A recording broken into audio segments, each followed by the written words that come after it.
anak-anak semuanya. Assalamualaikum warahmatullahi wabarakatuh. Selamat pagi. Bagaimana kabar anak-anak di rumah? Semoga anak-anak tetap sehat dan semangat dalam menjalani belajar dari rumah saja. Bagaimana pagi ini? Sudahkah anak-anak sarapan? Sudahkah anak-anak mandi? Nah, kalau sudah, berarti siap ya untuk belajar bersama Bu Guru hari ini? Oke, untuk hari ini kita akan pelajari bersama-sama materi kelas 6, tema 1, subtema 2, pembelajaran 3 dan 4. Sebelumnya kita berdoa dulu yuk, agar pelajaran hari ini bisa kita terima dengan baik.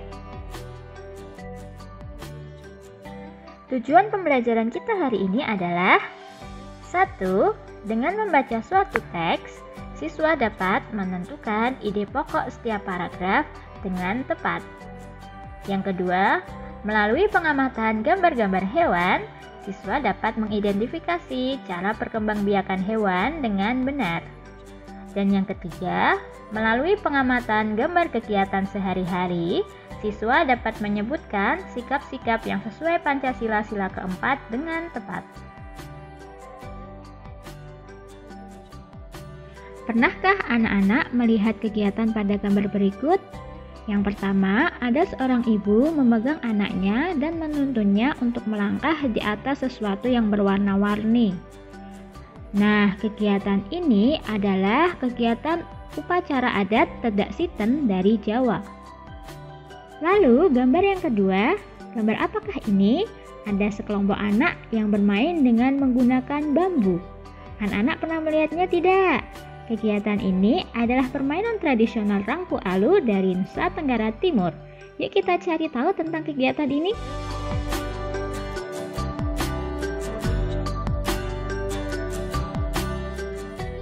Tedak Siten dan Rangku Alu. Tedak Siten adalah salah satu upacara adat dari Jawa.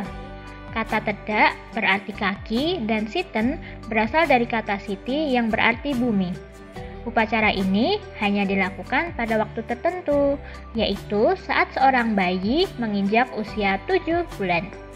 Maksud dari upacara ini adalah sebagai ungkapan harapan orang tua agar kelak anaknya menjadi anak sukses dalam menjalani hidup. Perlengkapan yang digunakan dalam upacara Tedak Siten salah satunya adalah makanan dari beras ketan yang disebut jadah. Jadah ini dibuat dalam beberapa warna yang menyimbolkan bahwa pasti dalam kehidupan si anak kelak akan menemui berbagai macam hal dan pembelajaran. Perlengkapan lain yang digunakan adalah kurungan ayam, tangga kecil, dan nasi tumpeng.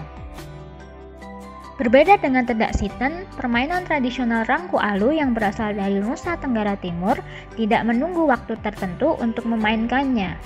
Dapat dilakukan kapanpun dengan tujuan untuk hiburan. Permainan ini menggunakan 4 batang bambu dan dimainkan oleh 2 kelompok. Kelompok yang bertugas berjaga harus memegang ujung bambu dan mengetuk-ngetukkan bambu sesuai pola irama. Sementara kelompok lainnya harus melompat di sela-sela batang bambu dan menghindari jepitan bambu.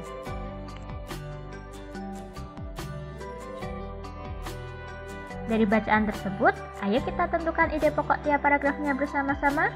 Anak-anak pasti masih ingat ya pembelajaran sebelumnya tentang ide pokok. Ide pokok adalah gagasan pokok yang mendasari suatu paragraf. Untuk bacaan di atas, siapa anak-anak yang bisa menentukan ide pokoknya? Tulis di kolom komentar. Sudahkah ditulis? Nah, kalau sudah, ayo kita periksa bersama.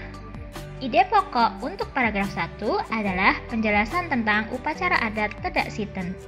Sedangkan untuk ide pokok paragraf kedua adalah penjelasan tentang permainan adat Rangku Alu. Apakah jawaban anak-anak benar? Nah, anak-anak juga pasti sudah bisa ya membandingkan antara upacara adat dengan permainan tradisional. Upacara adat cirinya yang pertama adalah berkembang secara turun-temurun.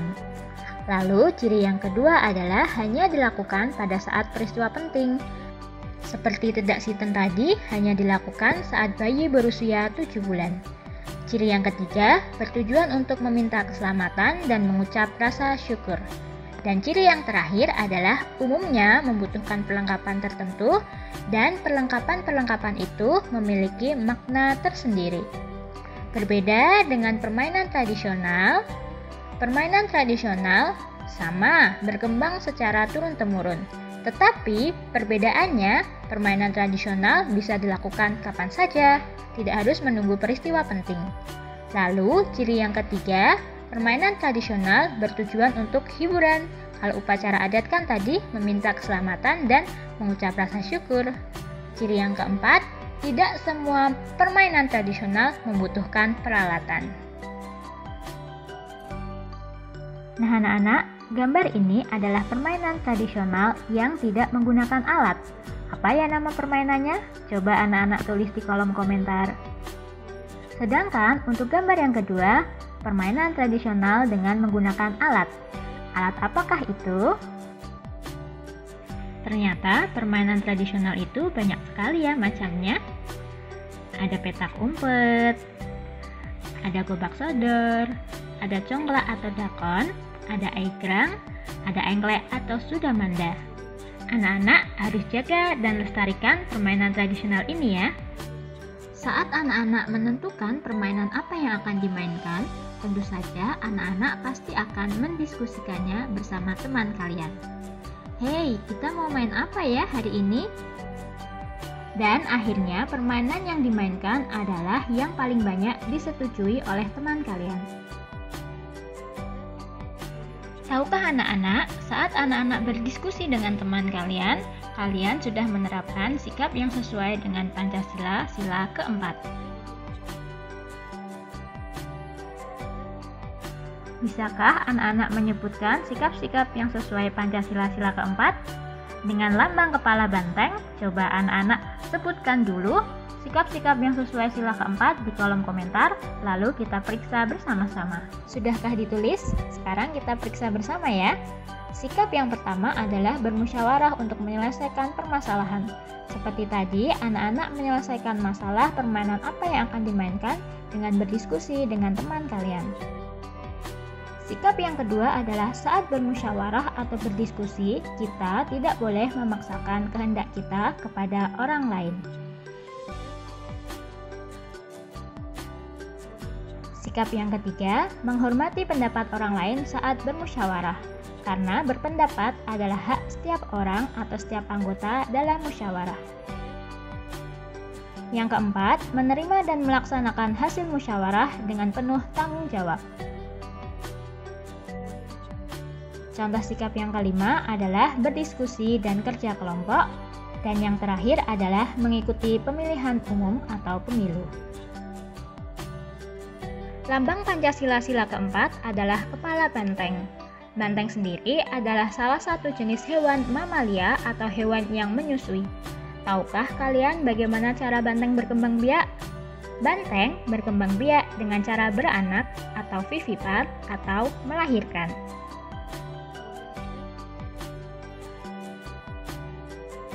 Perkembangbiakan hewan secara kawin dikelompokkan menjadi 3.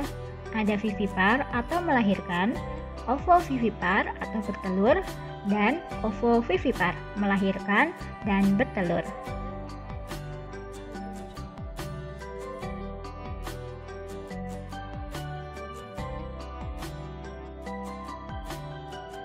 Vivipar atau melahirkan. Vivipar adalah hewan yang berkembang biak dengan cara melahirkan. Hewan yang berkembang biak dengan cara vivipar memiliki ciri-ciri sebagai berikut. 1. Mempunyai daun telinga. 2.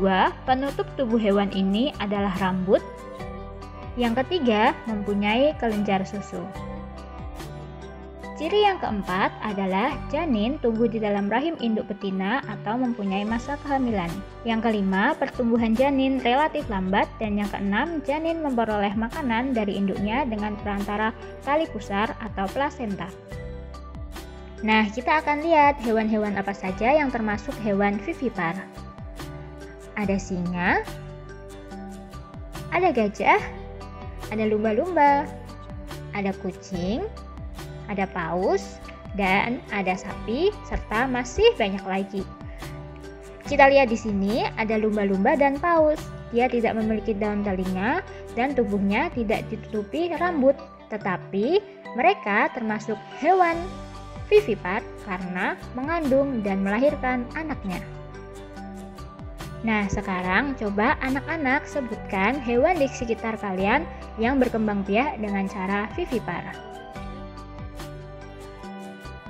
Ovovivipar atau bertelur. Ovovivipar adalah hewan yang berkembang biak dengan cara bertelur. Hewan ini meletakkan telur di luar tubuh induk betinanya. Ciri-ciri hewan ini adalah 1. Tidak mempunyai daun telinga. 2. Tidak mempunyai kelenjar susu. 3. Tidak menyusui anaknya. 4. Janin tumbuh dan berkembang di dalam telur. 5. Janin memperoleh makanan dari cadangan makanan yang tersimpan dalam telur. Dan yang keenam, janin tumbuh relatif cepat. Lalu, hewan apa saja yang termasuk ovipar? Ada ikan, lalu ada bebek, ada burung, lalu ada katak. Coba ada apa lagi ya? Ada penyu, dan ada kupu-kupu, serta masih banyak lagi. Oke, selanjutnya kita akan membahas hewan ovovivipar atau melahirkan dan bertelur. Hewan yang berkembang biak dengan cara ini juga akan mengeluarkan telur dari tubuhnya. Tetapi perkembangbiakan ovovivipar diawali dengan bertelurnya hewan betina dalam tubuh. Telur tersebut akan dibuahi sel sperma yang dihasilkan oleh hewan jantan. Embrio tumbuh di dalam telur kemudian akan dikeluarkan dengan cara melahirkan. Nah, berikut adalah beberapa contoh hewan ovovivipar. Ada ikan pari, platypus, kadal, ikan gupi, ada kuda laut, ada iguana, dan masih banyak lagi lainnya.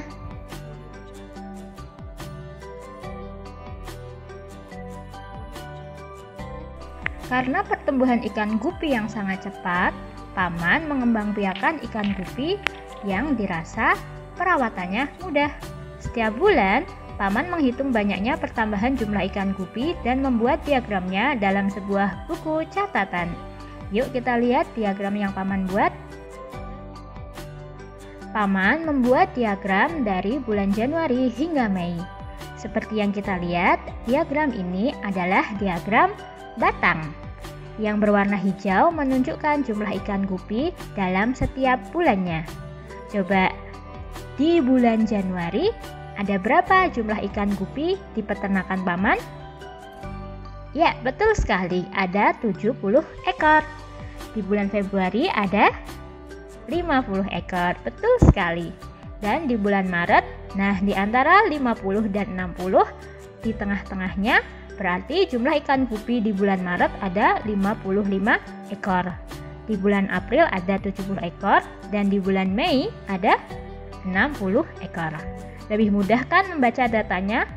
Memang tujuan dibuatnya diagram adalah untuk memudahkan orang membaca sebuah data. Diagram yang digambar paman adalah sebuah data yang dapat kita olah, sehingga kita bisa menentukan mean atau rata-rata, modus, dan mediannya. Apakah itu?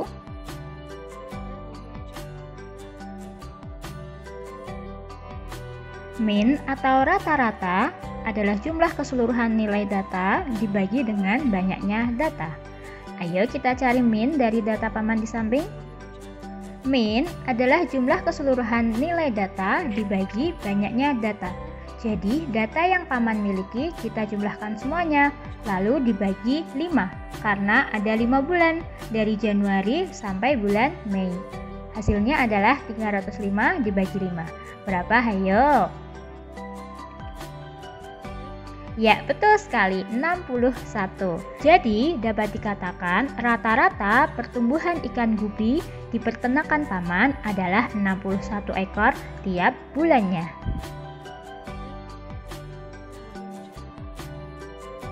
Sekarang kita membahas tentang modus. Modus adalah nilai yang paling sering muncul.